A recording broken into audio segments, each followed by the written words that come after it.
Hi everyone, welcome to Fishco. This is the third lecture of onboard handling and preservation chapter. In this chapter, specifically we will discuss about ice needs in cooling fish, then quality and types of ice. Types of ice we will discuss about block ice plants, rapid block ice plant, flake ice plant, tube ice maker, plants and soft or slush ice maker. So likewise we will discuss each and everything in detailed way. So let's start. सो पहले सबसे पहले हम सीखेंगे यहाँ पे first of all we will see about latent heat of fusion. This is the not included in KK Balchandran book, but this is an important to need to learn this here. So when a solid substance is changes from the solid phase to liquid phase, energy must be supplied in order to overcome the molecular attraction between the constituent particle of the solid. So this energy must be supplied externally or normally as the heat and does not bring about the change in the temperature. We call this energy a latent heat. The word latent means invisible. In general word, latent heat क्या होता है? Latent heat is the energy released और absorbed during the change of the state. देखो यहाँ पे क्या है, आप देख सकते हैं कि एक है solid phase. This is a solid and this is a liquid. In solid phase, this just consider this block it as a ice. Consider it as ice and this is a liquid water. So यहाँ पे क्या हो रहा है, एक phase से लेके दूसरे फेज तक जा रहा है, सॉलिड टू लिक्विड जा रहा है. तो यहाँ पे क्या हो रहा है, यहाँ पे डेफिनेशन में हमें क्या बताया, latent is the energy release और observe during the change of the state. यहाँ पे क्या हो रहा है, चेंज हो रहा है स्टेट का. So this is the specific latent heat of the fusion. So यहाँ पे क्या हो रहा है, latent heat of the fusion हो रहा है. So latent heat of the fusion water कितना है, 334.7 किलो जूल है. आपको इतना ही याद रखना है यहाँ पे. वाटर का latent of heat of fusion कितना है, 334.7 kilo joule. So next will discuss about the next we will discuss about the ice needs in cooling the fish. Ice needs in cooling the fish. The quantity of ice used in preserving the fish on board should be such that it is sufficient to bring down the temperature of the fish to desirable level and can maintain it at the temperature. So हमारा main motto क्या होता है ice use करने का preservation of the fish में. हमारा main motto होता है कि हम उस आइस का इस्तेमाल फिश का जो टेम्परेचर होता है उसको लोअर डाउन करने में एज मच एज पॉसिबल करें. बट आपके माइंड में क्वेश्चन आया होगा कि आइस को ही हम क्यों यूज करते हैं फॉर रिड्यूसिंग द टेम्परेचर. सो इसका मेन रीजन ये है कि आइस चीप होता है एज वेल एज कहाँ पे भी मैन्युफैक्चर होता है अच्छे से. और इसका मेन मोटो है in chemistry point of view. So यहाँ पे देखते हैं from a knowledge of the latent heat of ice. हमें पता है लेटेंट हीट ऑफ आइस का कितना होता है, हमने पहले ही देखा था 334.7 किलो जूल पर किलोग्राम. 1 किलोग्राम का 334.7 किलो जूल लेटेंट हीट होता है. और यहाँ पे क्या बताया है, latent heat of specific heat of fish and initial temperature of the fish and temperature to which it should be cooled down, the quantity of ice required can be theoretically calculated. In general हमें किसी ने बताया कि guys this is a 10 kg fish, so you have to chill it, you have to reduce the temperature of this fish from 30 degree Celsius to 0 degree Celsius. तो आप इस scenario में ice कितना परचेस करेंगे, थेरोटिकली एक concept है. इन such condition आपको ice कितना परचेस करना चाहिए. सो आपके माइंड में क्वेश्चन आया होगा या कंफ्यूजन होगा उस टाइम पे. आप सोचेंगे यार कितना लूँ अब मैं आइस. सो ये ice needs in cooling fish आपका थोड़ा सा एक हेल्प करने की कोशिश करेगा कितना आइस लगता है उस फिश को. So consider the specific heat of fish as a 4 joule per gram. एक एक ग्राम फिश का जो वेट है, 1 ग्राम फिश का वेट नहीं, 1 ग्राम फिश का जो स्पेसिफिक हीट है वो 4 जूल है. और 1 किलोग्राम आइस का जो लेटेंट हीट है वो कितना है, 334.7 किलो जूल पर केजी है. The energy required to cool the 1 kg fish from 30 degree Celsius to 0 degree Celsius कितना आइस लगता है. सो हम देखते हैं यहाँ पे. So specific heat of fish is, हमने देखा स्पेसिफिक कितना हीट कितना होता है, लेटेंट हीट कितना होता है. Then we had discussed about energy required, and then energy required, and then from 30 degree Celsius to 0 degree Celsius. So ये हमने सब देखा है यहाँ पे कितना कितना होता है. सो यहाँ पे हम देखते हैं the the energy required to cool 1 kg fish from 300 to 30 degree Celsius to 0 degree Celsius. 30 degree Celsius से लेके 0 डिग्री सेल्सियस तक हमें इसका कूल डाउन करना है. सो यहाँ पे हम सबसे पहले समझते 1 केजी फिश है हमारे पास. ये जो फिश है 1 केजी है, इसको हमें क्या करना है, टेम्परेचर लो डाउन करना है with the help of ice. और हमें आइस कितना लगेगा ये काउंट करना है यहाँ पे. How much ice will require ये हमें काउंट करना है यहाँ पे. सो हम देखते हैं 1 केजी फिश मीन्स कितने ग्राम फिश होंगी, 1000 ग्राम. और हमें क्या दिया है, specific heat of fish as a 4 joule per gram. एक 4 जूल पर ग्राम के लिए लगता है. तो 1000 ग्राम इंटू 4 कितना होगा हमारा, नियर अबाउट 1000 इंटू 4000 होगा. और हमें टेम्परेचर कितना करना है लोअर डाउन उसका, कितना 30 से लेके 0 डिग्री सेल्सियस तक. तो हम बोल सकते हैं 30 क्या है, इनिशियल है, 0 फाइनल है. तो हम क्या करते हैं, इनिशियल में से फाइनल को माइनस करते हैं. सो फाइनल वैल्यू हमारी 0 है. सो 30 ही 30 आएगा एट द एंड. तो 1000 इंटू 30 इंटू 4. तो 1000 इंटू 30 इंटू 4, 30 इंटू 4 हम जब करते हैं 4 जूल पर ग्राम है ये स्पेसिफिक हीट. इसको मल्टीप्लाई करते हैं तब क्या आएगा, 120 आएगा. जब हम 1000 को 120 से मल्टीप्लाई करते हैं तब कितना आएगा, 1,20,000. 1,20,000 जूल आएगा. सो 1,20,000 जूल आएगा. तो 1000 जूल, एक 1000 जूल बोले तो कितने जूल हुआ, 1 किलो जूल. सो यहाँ पे हमें ये पता है 1000 joule is equal to 1 kilo joule. इस 12,000 1,20,000 जूल को हम किस में कन्वर्ट करते हैं, किलो जूल में कन्वर्ट करते हैं. तो उसको हम क्या करेंगे, 1000 से डिवाइड करने के बाद हमें जूल से डिवाइड करने के बाद हमें मिलेगा 1,20,000 जूल को हम डिवाइड करेंगे 1000 जूल से. तो हमें आंसर मिलेगा 120 kilo joule. So 1 kg of melting ice will absorb 334.7 kilojoule, and hence the ice required will be.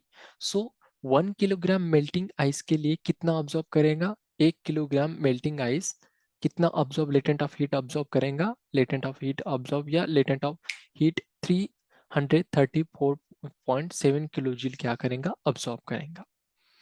So require करेंगे या इन्वॉल्व होगा बोल सकते हैं. सो 334.7 डिवाइडेड बाय 120 हम कर सकते हैं. यहाँ पे हमें 120 किलो जूल मिला है और ये 334.7 ये भी किलो जूल है. इनमें हम जब डिविडेशन करते हैं तो हमें क्या मिलता है, 0.358 किलो जूल मिलता है. 0.358 किलो जूल कितना, KG sorry, kilo joule, kilo joule cut गया. यहाँ पे हमें क्या फाइंड करना है, केजी में ये फाइंड करना है. तो 0.358 केजी आइस हमें लगता है फॉर 1 केजी ऑफ फिश.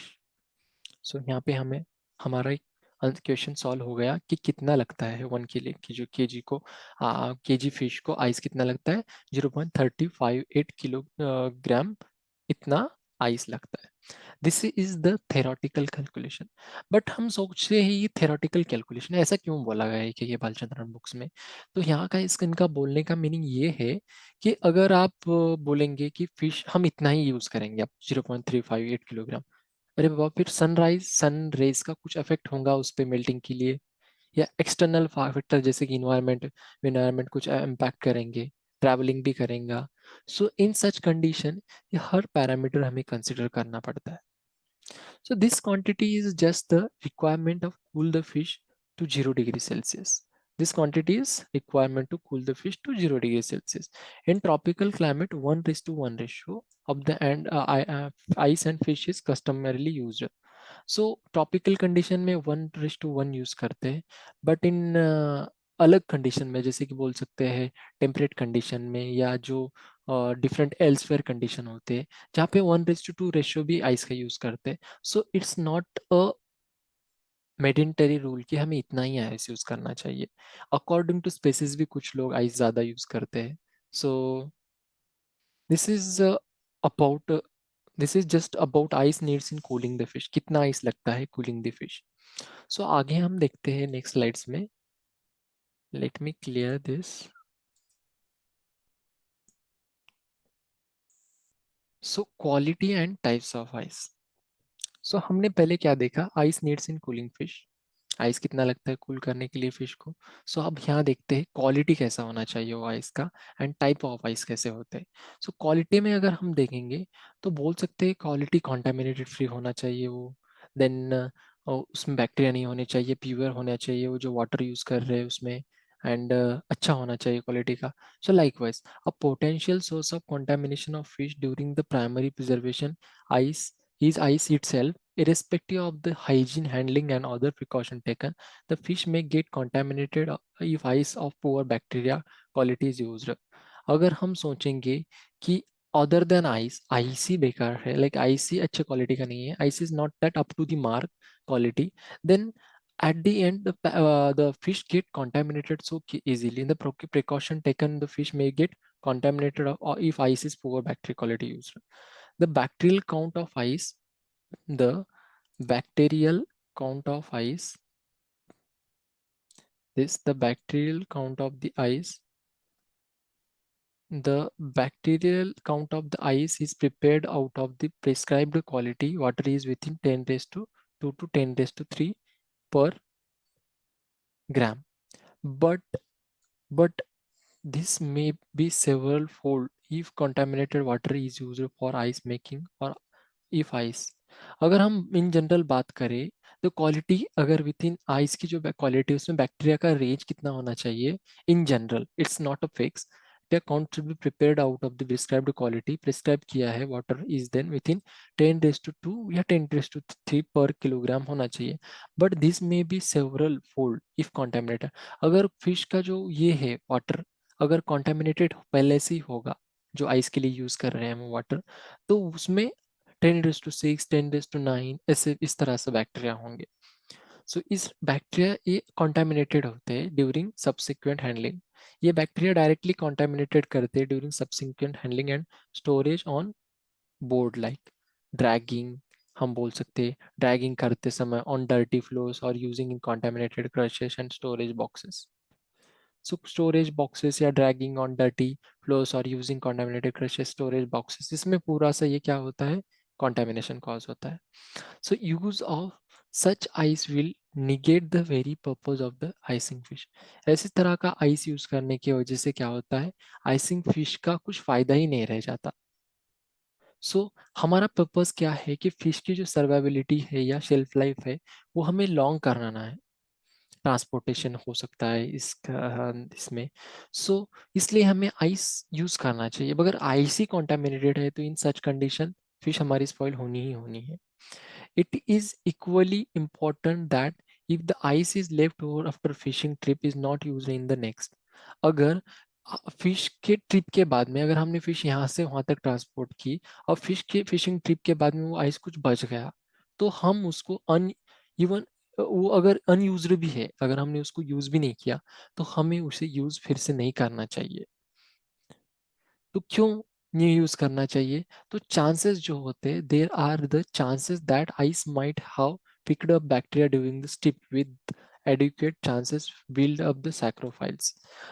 बहुत सारे चांसेस होते हैं कि वो बैक्टीरिया अपनी कॉलोनी बना सकते हैं। सैक्रोफाइल्स बैक्टीरिया जो कोल्ड लविंग बैक्टीरिया होते हैं वो क्या करते हैं, इवन आइस के कंडीशन तक भी वो मल्टीप्लाई करते हैं और उनकी कॉलोनीज बना लेते हैं। ये है quality of the ice. Quality of the ice में आपको इतना ही याद रखना है कि जो बैक्टीरिया है, ये जो बैक्टीरिया है ये 10 raised to 2 to 10 raised to 3 इनका ये होना चाहिए। सो हम यहाँ पे बोल सकते हैं कि ये है 10 raised to 2 to 10 raised to 3 पर ग्राम, इतना होना चाहिए। इससे ज्यादा होगा तो एट दी एंड क्या होने वाला है यहाँ पे, आइस से वजह से स्पॉइलेज होने वाला है। सो दिस इज अबाउट क्वालिटी। अब हम देखते हैं types of ice. Types of ice में हम देखते हैं block ice. The conventional method of manufacturing ice is in the block form. सबसे कन्वेंशनल मेथड क्या होती है? अब कन्वेंशनल मेथड होती है कि ब्लॉक में आइस को फॉर्म करना। क्यों? तो ये जो ब्लॉक में हम आइस फॉर्म करते हैं ये जल्दी से मेल्ट नहीं होता। The large block of ice is crushed to the smaller pieces. ये जो large block of the ice होता है ये क्या करते हैं? क्रश करते स्मॉलर पीसेस में। The large block is crushed. The finally crushed ice is preferred crushed ice is preferred to fishing because it has a large surface area but unit mass and can cover more fish, enabling its rapid cooling. So finally जो ice करते हैं, ये जो बड़ा ice होता है उसको हम क्या करते हैं? क्रश करते हैं एक यूनिट मास एरिया में। एंड हम क्या करते हैं? फिश को ऊपर से पूरा कवर कवर कर देते हैं इट्स रैपिड कूलिंग के लिए उसके। हाउएवर कभी कभी क्या होता है, ये क्रश आइस क्या होता है? मेल्ट्स हो जाता है quickly. It will be economically carry blocks of ice onward and crush it is only when ever needed. So economically हम क्या करते हैं? उस ब्लॉक्स को लेकर जाते हैं ऑन बोर्ड पे या डेक पे रखते हैं उसको क्रश करते हैं, और जिस जैसे लगता है हमें वेरेवर नीडेड हिसाब से उस तरह से हम इसको यूज करते हैं। In making block ice in making block ice का जो हम ये करते हैं मेकिंग के लिए यूज करते हैं। सो ये जो होता है ये in making the block ice is sodium and chloride sulfate which is refrigerated by the mechanical means 12 to 24 hours may be taken to produce ice। 12 से 24 आवर्स का जो समय होता है उसको यूज करते हैं, 24 घंटे तक का टाइम हम यूज कर आइस को फॉर्म होने के लिए होता है। In modern system of rapid ice making ice blocks are produced in few hours improving the manufacturing process। एक मॉडर्न सिस्टम अलग अलग आ रही है आज मार्केट में जिसके वजह से जो आइस फॉर्म मेकिंग फॉर्मेशन जो प्रोसेस है वो फास्ट हो गई है due to innovation and new technology. So this is overall about ice form ice block में। मगर आइस ब्लॉक किस तरह से फॉर्म होता है या आइस ब्लॉक की मशीनरी कैसे वर्क करती है ये हम देखते हैं यहाँ पे। ये के बालचंद्रन बुक्स में दिया नहीं हुआ है but with the exam point of view ये इम्पोर्टेंट हो सकता है, ये हमें लर्न करना से इम्पोर्टेंट है। सो यहाँ पे देखते हैं, यहाँ पे एक पॉइंट रह गया था, sodium and calcium chloride solution which is refrigerated by mechanical means. या जो रिफ्रिजरेटेड यूज करते हैं हम यहाँ पे सोडियम और कैल्शियम क्लोराइड यूज करते हैं एज ए रिफ्रिजरेटेड मटेरियल। वो क्यों यूज करते हैं, क्या होता है, हम यहाँ पे देखते हैं। ब्लॉक आइस प्लांट्स में ये है एक कंप्रेसर, देन ये है कंडेंसर, और ये है एक्सपांशन वाल, और ये है इवापोरेटर, और ये एक दूसरे के साथ कनेक्टेड होते हैं इस तरह से। देन ये है ट्यूब्स जो ब्राइन टैंक के साथ कनेक्टेड होते हैं। ये जो है ब्राइन टैंक है। ब्राइन नथिंग बट एक चील्ड NaCl सॉल्यूशन होता है। सो यहाँ पे हम क्या करते हैं, ब्राइन सॉल्यूशन से फिल करते हैं ये टैंक, और इसमें आइस कैन्स रखते हैं। आइस कैन मीन्स आइस के कैन होते हैं, इसमें आइस फिल नहीं होता, इसमें हम वाटर फिल करते हैं इस आइस कैंस में। और फिर क्या होता है, NH3 as a primary refrigerant use करते हैं। NH3 जो अमोनिया है यहाँ पे प्राइमरी रिफ्रिजरेंट यूज करते हैं। Question will be like this कि primary refrigerant is which is a primary refrigerant use in the ice manufacturing plant? The answer will be the ammonia. And then brine, secondary refrigerant कौन सा होता है? Bryan होता है। सो हम यहाँ पे देखते हैं कि ये जो कंप्रेसर है ये गैस को जो है वो कंप्रेस करता है, high pressure high temperature. Ammonia gas की वेपर क्या होती है यहाँ पे कंप्रेस होने लगती है, और यहाँ से क्या होता है, ये गैस पास होता है कंडेंसर तक। ये गैस कंडेंसर तक पास होने के बाद में क्या होता है, यहाँ पे कूलिंग टावर होते हैं, कोल्ड वाटर फॉर्म और कूलिंग टावर प्रेजेंट होते हैं। ये कूलिंग टावर क्या करते हैं, ये high temperature high pressure ammonia gas को कूल करते हैं और उसको high pressure high temperature liquid ammonia में कन्वर्ट करते हैं। और वो गैस क्या करता है, एक्सपांशन वाल्व्स में से पास होता है, रिसीवर्स में से पास होकर एक्सपांशन वाल्व में जाता है। फिर low pressure low temperature liquid ammonia gas convert, expansion valve क्या करता है, उसको लो टेम्परेचर लो प्रेशर में कन्वर्ट हो जाता है, और लिक्विड टेम्परेचर NH3 अमोनिया के में पास होता है, इस इवापोरेटर में पास होता है। इवापोरेटर में पास होने के बाद ये जो है, ये जो ब्राइन सॉल्यूशन का ये जो टैंक है आप यहाँ पे देख सकते हैं, यहाँ पे यहाँ पे ये जो ब्राइन सॉल्यूशन का जो टैंक है, ये ब्राइन सॉल्यूशन टैंक में से जो ये है, ब्राइन क्या होता है, इसमें से पास होता है हाई टेम्परेचर। ये जो है हाई टेम्परेचर होता है, क्यों? तो इसमें वाटर भरा हुआ होता है, इसमें से एक्सचेंज ऑफ गैसेस के या exchange of from higher lower, ये higher temperature to lower temperature osmosis, या इसके थ्रू क्या होता है, टेम्परेचर एक्सचेंज होता है। हमें पता है कि कभी भी जो हीट होती है वो हाई टेम्परेचर से लो टेम्परेचर पास होती है। इस वजह से इसमें का जो ब्राइन है, ब्राइन सॉल्यूशन, ये क्या होता है, हॉट हो जाता है। क्यों? तो वाटर हॉट होने की वजह से ये कोल्ड ब्राइन इसमें से हॉटनेस निकाल कर लेता है, ये एक्सचेंज ऑफ ये होता है, टेम्परेचर होता है। ये हॉट ब्राइन क्या होता है, पास होता है इसमें से, ट्यूब में से, और यूआपरेटर तक जाता है। यहाँ पे हम देख सकते हैं low pressure low temperature ammonia liquid gas होता है, इसका टेम्परेचर भी लो होता है, -डिग्री सेल्सियस तक होता है। ये क्या करता है, हाई टेम्परेचर को लो टेम्परेचर में से एक्सचेंज होता है। यहाँ पे भी फिर से एक्सचेंज होने के बाद यहाँ पे ये क्या करता है, ये जो ब्राइन है इसको कोल्ड कर देता है। ये low pressure low temperature ammonia gas, इसको कोल्ड करने के बाद ये low temperature low pressure ammonia gas cold करने के बाद ये पास होता है फिर से इस ब्राइन टैंक में। ये कोल्ड हो जाता है एक्सचेंज ऑफ गैस की वजह से, और ये फिर से जो जो अमोनिया है ये हॉट हो जाता है, या क्वाइटली हॉट हो जाता है, फिर कंप्रेसर तक पास होता है। लाइकवाइज पूरी फिर से ये हो जाती है स्टेप्स। यहाँ पे cold low temperature brine solution में पास होता है, देन आइस कैंस में से एक्सचेंज। दिस कंटिन्यूअसली होता है, हर एक बार ये जो प्रोसेस होती है ये कंटिन्यूअसली परफॉर्म होती है to keep the brine solution at minus या chilled, to keep the brine solution chilled at condition. So यहाँ पे हम देखते हैं, हमने अभी तक देखा कि आइस जो ब्लॉक फॉर्मेशन होता है उसका मैन्युफैक्चरिंग कैसे होता है, बट ट्रैवलिंग कैसे होता है इसका, ट्रैवलिंग क्रेन्स होते हैं। ये है रेफ्रिजरेटेड ब्राइन, हमने देखा वो जो ब्राइन होता है NaCl सॉल्यूशन का ब्राइन, वो रेफ्रिजरेटेड होता है। वो सॉल्यूशन का ब्राइन क्या करता है, उसमें हम क्या करते हैं कि आइस के जो कैंस होते हैं उसमें आइस पैक करते हैं, और ये जो आइस हम फिर से निकालते हैं और इसको ट्रैवलिंग करते हैं इस क्रैन के थ्रू। इस तरह से ये ट्रैवलिंग होते रहती है। ये आइस टैंक आप यहाँ पे देख सकते हैं, ये है आ, ये है टू स्टोर। अभी यहाँ से हम रेफ्रिजरेटर ब्राइन में से हम इसको निकाल रहे हैं, और ट्रैवलिंग क्रेन से हम क्या कर रहे हैं, स्टोर को सप्लाई कर रहे हैं।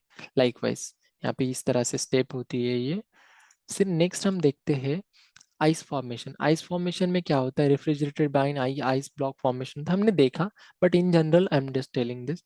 आइस ब्लॉक ट्रांसपोर्टेशन इस तरह से होता है, ट्रांसपोर्ट किया जाता है। ये आइस हार्वेस्ट प्रोसेस होती है। फिर यहाँ पे देखते हैं रैपिड ब्लॉक आइस। हमने क्या देखा, ब्लॉक आइस देखा फॉर्मेशन। यहाँ पे रैपिड में कैसे होता है, थोड़ा सा ये टेक्नोलॉजी सेम ही होती है, बट थोड़ा सा इनोवेशन किया जाता है यहाँ पे। The ice block are formed in the few hours in rapid block ice plant. ये आइस ब्लॉक फॉर्म किस में होते हैं, रैपिड आइस ब्लॉक फॉर्मेशन में होते हैं।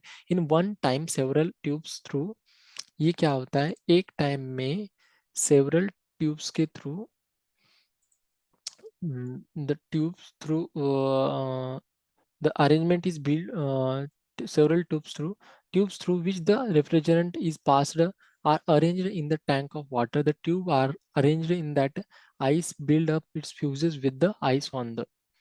क्या होता है यहाँ पे, जो रेफ्रिजरेंट होता है वो पास होता है टैंक में से, और जो ट्यूब्स होते हैं वो ऐसे इस तरह से अरेंज किए होते हैं कि उसमें से adjacent tubes to form the block with the number of hollow cores. उसमें से एडजेसेंट ट्यूब में से ब्राइन पास होता है, होलो ट्यूब्स होते हैं, वो होलो कोर्स होते हैं उसमें।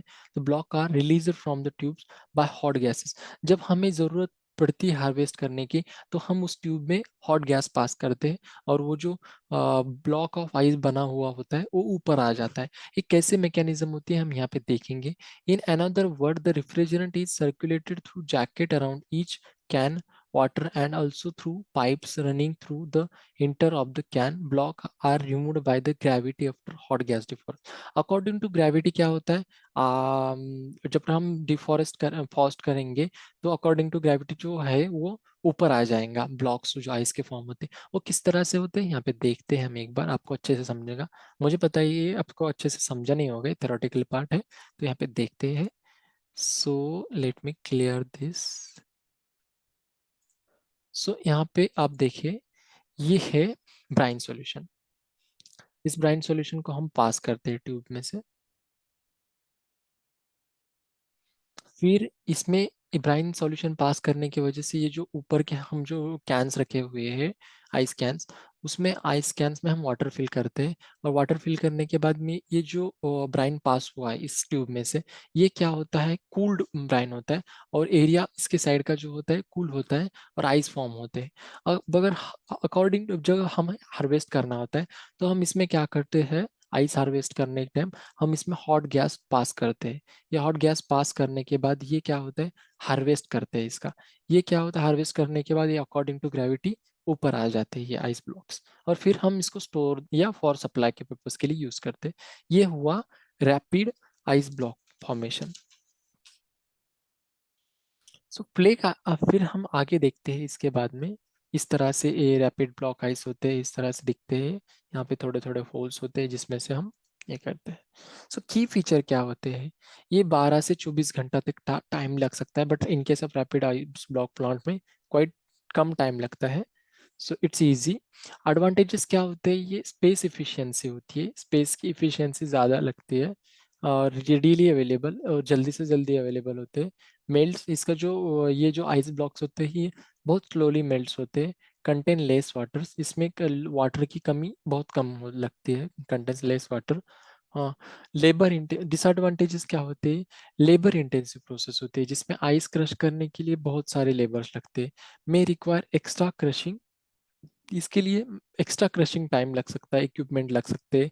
लार्ज चंक्स में डैमेज फिश, जो बड़े बड़े चंक्स होते हैं फिश के, अगर हम वैसे ही यूज करेंगे तो पूरा फिश डैमेज कर सकते हैं। इनसफिशिएंट क्रशिंग में रिजल्ट इन इनसफिशिएंट कूलिंग, अगर हम इनसफिशिएंट कूलिंग इसको इनसफिशिएंट क्रश कर रहे हैं या अच्छे से क्रश नहीं कर रहे, तो इनसफिशिएंट कूलिंग भी हो सकती है, इससे अच्छा से कूल भी नहीं होगी हमारी fish. It will be not be cooled as much as quickly as possible, as not convenient. So next we will see about flake ice plant. So flake ice plant क्या होता है, यहाँ पे देखते हैं। flake ice plant में ये जो होता है, ये होता है the block ice, even when it is finally crushed, will have sharp counters which can cause a bruises in the fish. जो ब्लॉक होता है आइस का, अगर हम उसके जो शार्प्स कॉर्नर्स होते हैं, क्रश करने के बाद उसको शार्प्स कॉर्नर्स होते हैं, उसके वजह से फिश को ब्रूजेस हो सकते हैं या इंजुरीज हो सकती है। पहले से ही डेड होते हैं, इंजुरीज हो सकती है, उसके वजह से बैक्टीरिया को एंट्री करने का मौका ज़्यादा मिलेगा। सो हमें उतना कन्वीनियंट नहीं होता है ब्लॉक आइस यूज करना। And it an improvement in the ice making process which yield ice with smooth counters in the sharp and very thin flakes, usually 1000 to 1000 to 1000 micrometer in area, 2 to 3 micrometer in thickness is production of flake ice. जो flake ice usually कितना होता है, 1000 to 1000 micrometer area का होता है। और उसका 2 in area and 2 to 3 micrometer in thickness, इसका जो थिकनेस होता है 2 से 3 माइक्रोमीटर इन थिकनेस हो सकता है। ये क्वेश्चन इंपॉर्टेंट हो सकता है, यहाँ पे आपको पॉइंट पे गौर से ध्यान देना चाहिए। यहाँ पे फ्लेक्स आइस का जो साइज होता है यूजुअली 1000 टू 1000 माइक्रोमीटर स्क्वेयर्स होता है, इन एरिया होता है। और 2 to 3 माइक्रोमीटर इन थिकनेस होता है, ये छोटा होता है, पतला। Flake ice has a very high area, flake ice has a very high area flake ice has a very high area per unit and can cover large quantity of fish for given weight compared to crushed block ice. The flake ice का जो area होता है वो large unit mass area होता है, और large quantity का fish can be wet compare to crushed block ice. जो क्रश फिश का वेट करते हैं उसके अकॉर्डिंग इसका जो ये होता है, लार्जर एरिया कवर कर सकता है क्वांटिटी। इन मेल्टिंग, जो वेट होता है, given wet compare to crushed block ice, जो क्रश्ड ब्लॉक आइस होता है उसके वेट के अकॉर्डिंग ये फ्लेक आइस जो है ज़्यादा एरिया कवर कर सकता है फिश का। In making the flake ice, in the making the flake ice, it is sprayed to the surface of the refrigerated drum and ice sheet is formed, is scrapped. जो ice ये है वो क्या होते हैं, इन मेकिंग फ्लेक्स करने के लिए, इसका यूज कर बनाने के लिए रेफ्रिजरेटेड ड्रम्स में, रेफ्रिजरेटेड ड्रम्स होते हैं उसमें, उसके ऊपर शीट फॉर्म होती है वो जो स्क्रैप किया जाता है of in the form of सब कूल्ड आइस फ्लेक्स। वो जो स्क्रैप किए, जैसे कि हम बोलते हैं ना, कुछ तरह के आइसक्रीम्स होते हैं जो आइसक्रीम्स हम खाते हैं लेके, वो स्क्रैप करते हैं हम।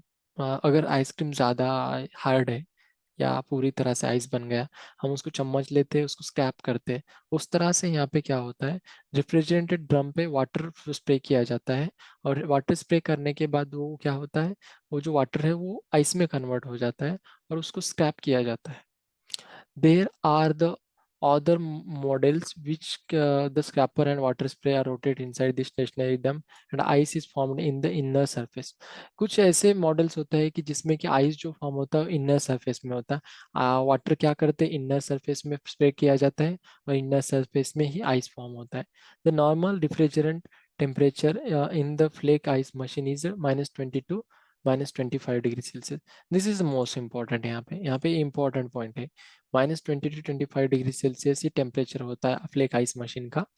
सो the low temperature is necessary to produce sub cooled और quickly flake ice form production is continuous and automatic and quick. Low temperature is necessary to produce subcooled ice quickly. जो लो टेम्परेचर लगता है हमें subcooled ice quickly form करने के लिए, flake ice production is continuous and automatic and quick. ये जो process है फ्लेक आइस फॉर्म करने की, ये automatic, continuous and quick method है। फ्लेक आइस प्लांट ये जो मेथड हम यूज करते हैं। सो यहाँ पे हम नेक्स्ट देखते हैं क्या होता है यहाँ पे, फ्लेक आइस का एक्चुअल कैसे होता है यहाँ पे देखते हैं हम। एक आप देख सकते हैं, ये आइस फ्लेक प्लांट है। इसके ऊपर एक फैन बिठाया होता है जो एग्जॉस्ट फैन की तरह वर्क करता है। इस एग्जॉस्ट फैन की तरह वर्क करता है। ये आइस फ्लेक प्लांट के केटीआई एक अच्छी कंपनी है। यहाँ पे हम क्या करते हैं, एसीज बिठाते हैं फॉर कूलिंग पर्पस। बहुत सारे एसीज होते हैं। एसी इस तरह से एक ट्यूब, एक कंटेनर होता है जिसमें हम यहाँ पे कंटेनर ओपन करके देखते हैं क्या होता है अंदर। सो इस तरह से अरेंजमेंट होता है ये पूरा अंदर का। यहाँ पे एक अंदर, इसके अंदर क्या होते हैं, कुछ रिवॉल्वर होते हैं जो रोटेट करते हैं, वाटर स्प्रे करते हैं ड्रम पर। रेफ्रिजरेंट ड्रम होता है इस फिल विद रेफ्रिजरेंट ड्रम, उस पर वाटर स्प्रे करते हैं। वो किस तरह से करते हैं हम यहाँ पे देखेंगे। सो ये है मेन प्रोजेक्ट बोल सकते हैं या मेन मशीन। यहाँ पे देखते हैं इस मशीन में क्या होता है। सो इसको ओपन किया हमने, इस तरह से अंदर दिखता है। ये जो पार्ट है आप यहाँ पे देख सकते हैं, ये जो पार्ट है ये वाला, ये रोटेट करता है। सॉरी, ये जो पार्ट है ये रोटेट करता है कंटिन्यूअसली, एंड रोटेट करने के बाद इसमें जो वाटर स्प्रेइंग जेट्स होते हैं, वो जो जेट्स स्प्रे करते हैं वाटर इनसाइड द ड्रम। और ये जो साइड का वॉल होते हैं वो रिफ्रिजरेंट ड्रम से फिल की होती है। उसके वो रिफ्रिजरेंट ड्रम पे फिल करने की वजह से वो आइस में कन्वर्ट होता है। सो वो देखते हैं कैसे होता है। सो ये इनसाइड वॉल, ये वाटर स्प्रे किया जा रहा है रेफ्रिजरेंट ड्रम पे। और रेफ्रिजरेटेड ड्रम होता है, ये रेफ्रिजरेटेड ड्रम होता है इस पे। और ये स्कैपर बार होता है, ये जो दिख रहा है आपको नीचे वाला, ये स्कैपर बार होता है। ऊपर से आइस तो वाटर तो स्प्रे हो रहा है। नीचे से जो स्क्रैपर बार है यहाँ पे मैं दिखाऊंगा, ये जो पार्ट है नीचे वाला, ये घूमता हुआ, ये स्क्रैपर बार है। और ये वाटर स्प्रे जेट है। सो इस तरह से क्या होता है, ऊपर से आइस फॉर्म होता है, नीचे गिरता है स्क्रैपर बार, उसको स्क्रैप करता है और आइस फॉर्म होता है, आइस सप्लाई किया जाता है स्टोर को। ये हुआ ice formation through inner side. हम कुछ देखते हैं, कुछ एग्जांपल में हमारे के बालचंद्रन ने बताया है, कुछ एग्जांपल में आउटसाइड से भी आइस फॉर्म होता है। वो कैसे होता है, वाटर स्प्रे इस तरह से। इन जनरल टॉप व्यू है ये वाटर स्प्रे होता है, इंसुलेशन होता है। ये इंसुलेशन क्यों किया जाता है, कि जो आउटर की जो ये है, आउटर का जो टेम्परेचर है वो इसको अफेक्ट ना करे इसके वर्क को। सो ये हुआ वर्टिकल फ्लेक आइस प्लांट, या वर्टिकल फ्लेक आइस प्लांट बोल सकते हैं। या इसमें जो ड्रम होता है ऑटोमेटिक करता है, ये वाटर फिल होता है ये पूरा। और इसमें क्या करते हैं, रेफ्रिजरेंट ड्रम ये घूमता है। इसमें फुल्ली विद रेफ्रिजरेंट ड्रम होता है, रेफ्रिजरेटेड होता है, इसमें रेफ्रिजरेंट भरा हुआ होता है। इसके ऊपर क्या करता है, ये वाटर में घूम रहा है, इसके ऊपर आइस फॉर्म होता है automatically. The ice is formed on the outer side of this wrapper. In case of previous slides, we had seen about this ice was forming inside this wrapper, inside the refrigerant drum. So likewise, the phenomena is same, but the function is the same, but the formation is kind of somewhat different, you can say. So अभी तक हमने देखा rapid block ice देखा, flake ice देखा, then अब हम देख रहे हैं प्लेट आइस क्या होता है। प्लेट आइस में क्या होता है, प्लेट आइस प्लांट। सो प्लेट आइस प्लांट में हम देखेंगे यहाँ पे, the plate ice is made,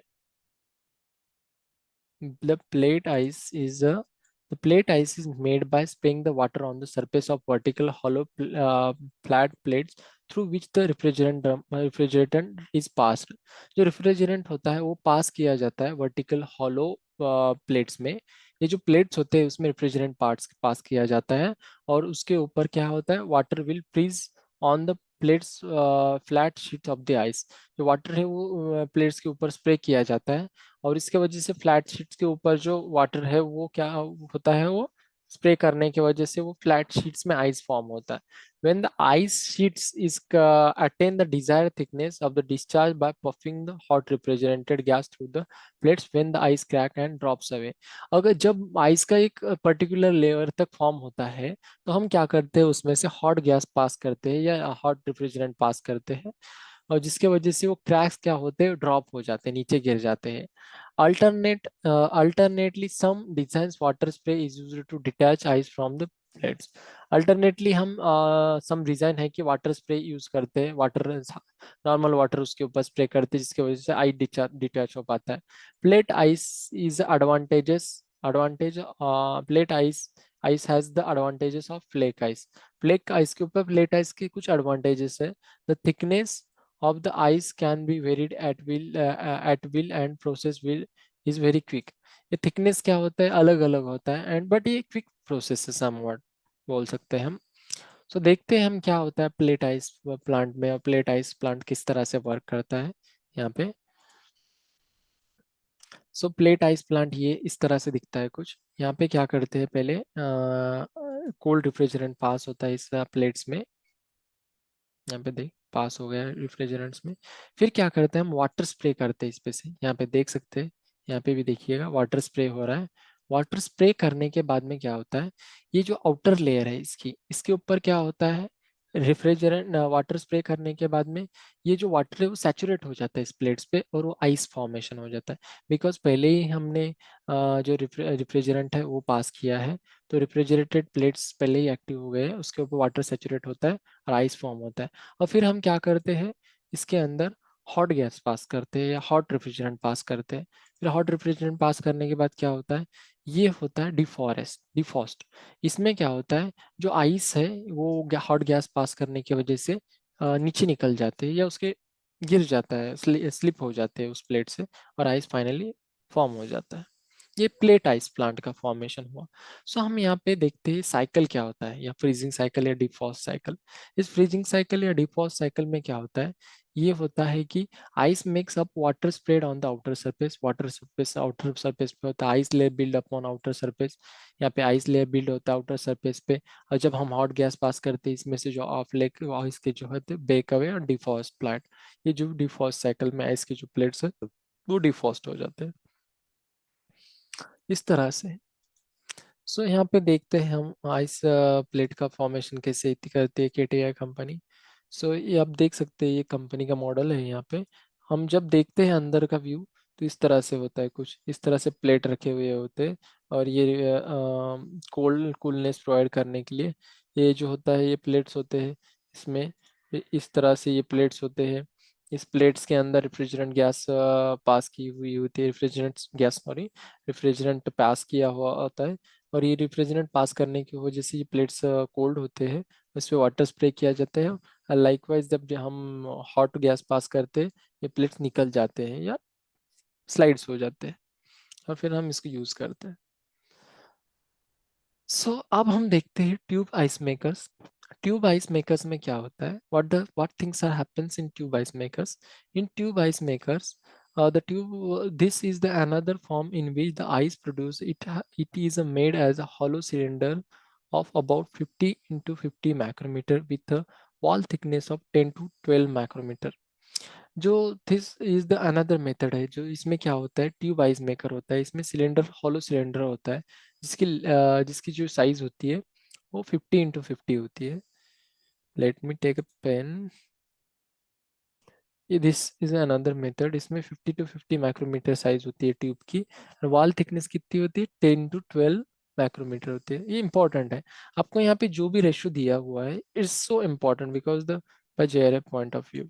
so you have to just mug up it, possible हुआ तो आप स्क्रीनशॉट लीजिएगा ऐसे ही। The tube is formed in the tube is formed inner surface of the series hollow cylinder, the outer surface of which will be surrounded by the refrigerant. The tube is formed the inner surface. जो tube होता है इसके inner surface क्या होती है, hollow होती है, cylinder होती है. outer surface which will be surrounded by the refrigerant. इसमें क्या होता है, outer surface में refrigerant पास हुआ होता है. So ice is released from the cylinder after defrost, implying hot gas is chopped into 50 micrometer length. Hot gas pass होती है डिफ्रॉस्ट के बाद में, और ये जो आइस होते हैं चॉप किए जाते हैं 50 माइक्रोमीटर लेंथ में, 50 माइक्रोमीटर लेंथ में. Tube ice is the bigger size than used in the icing fish and hence will be usually crushed and the required size before icing. ये थोड़ा सा जो साइज होती है इसकी, ये थोड़ा सा अच्छी खासी बड़ी होती है, सो इसके लिए हमें क्रशिंग करना ही पड़ता है फिश पे यूज करने के लिए. Tube ice has all the advantages of flake ice. Flake ice में जो एडवांटेजेस होते हैं ट्यूब आइस में भी मिलते हैं हमें समवॉट. सो देखते हैं हम किस तरह का प्लांट होता है ट्यूब आइस मेकर मेकर का प्लांट. सो यहाँ पे हम देखेंगे. So let's see, this is the created by our created by us. So let's see, ये है रेफ्रिजरेंट पास हो रहा है ट्यूब्स ट्यूब्स में. सो रेफ्रिजरेंट पास होने के बाद ये ट्यूब कोल्ड हो गई. अब ये जो आउटर एरिया है, ये अंदर की ट्यूब कोल्ड हो गई. अब हम क्या करते हैं, इस ट्यूब में वाटर पास करते हैं. सो वाटर पास करने के बाद में ये क्या होता है, आइस फॉर्मेशन हो जाता है बिकॉज रेफ्रिजरेंट ने कोल्ड किया, वाटर पास करने के बाद सैचुरेट हुआ, वो कोल्ड हो गया साथ ही. तो उसमें जब after that the ice slips and it cuts into the size of particular size which was how much size it was near about 50 micrometer in length. It's cut down. So इस cut होने के बाद हम इसको use करते हैं, but इसे use करना पॉसिबल नहीं है. 50 micrometer size is somewhat large for we have to crush it and then we use it in the fishery sector for fishes. Cheap ice maker, यहाँ पे क्या होता है चीप आइस मेकर में, रेफ्रिजरेंट जो पास होता है पहले इस पूरे ट्यूब में उसको पूरा कोल्ड करता है, फिर हम क्या करते हैं वाटर पास करवाते हैं. वाटर पास करवाने के पहले ये जो ऑगर है ये रोटेट करता है कंटिन्यूअसली, और ये कूल करता है और इसमें से एक काइंड ऑफ चिप्स की तरह आइस निकलते हैं. इसका टेम्परेचर कितना होता है, -12 to -30 degree Celsius, 13 degree Celsius. Soft और स्लश आइस मेकर, सॉफ्ट और स्लश आइस मेकर क्या होता है, सॉफ्ट और स्लश आइस मेकर इज इसमें soft is ice is made by freezing the weak brine or a seawater in the drum provided with the refrigerant walls. जो drum होता है वो जो रेफ्रिजरेंट वाल्स का, उसमें क्या होता है, रेफ्रिजरेंट वाल्स होता है उसमें. The crystal of fresh water ice which forms the slurry in the brine as the temperature falls is pumped out into the storage tank. जैसे ही स्टोरेज टैंक तक पंप आउट होता है क्रिस्टल फॉर्म होता है. Ice crystals are less in dense than the brine and floats on the surface.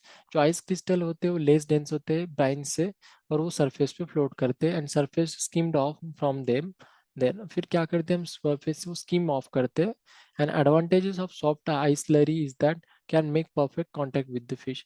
इसका most important point है कि ये परफेक्टली कांटेक्ट कर सकते हैं फिश के साथ. It does not cake or not nor forms air pockets as can happen with the other form of ice.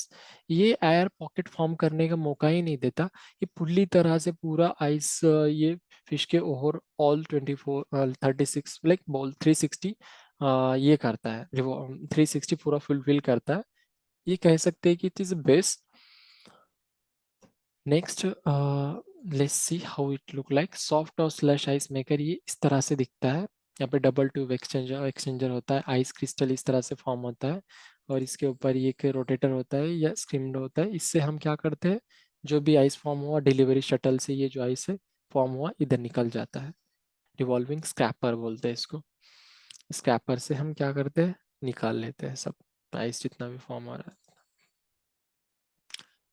So thanks for watching this video guys. आपको कुछ क्वेरीज हो या हमारे वीडियोस में कुछ इम्प्रूवमेंट चाहिएगा होगा, तो आप कमेंट बॉक्स में हमें ज़रूर कमेंट करके बताइए, बिकॉज आपके रिव्यूज़ हमें बहुत इम्पोर्टेंट मैटर करते हैं. So thank you for watching this video. For more videos, go in our playlist and check out there.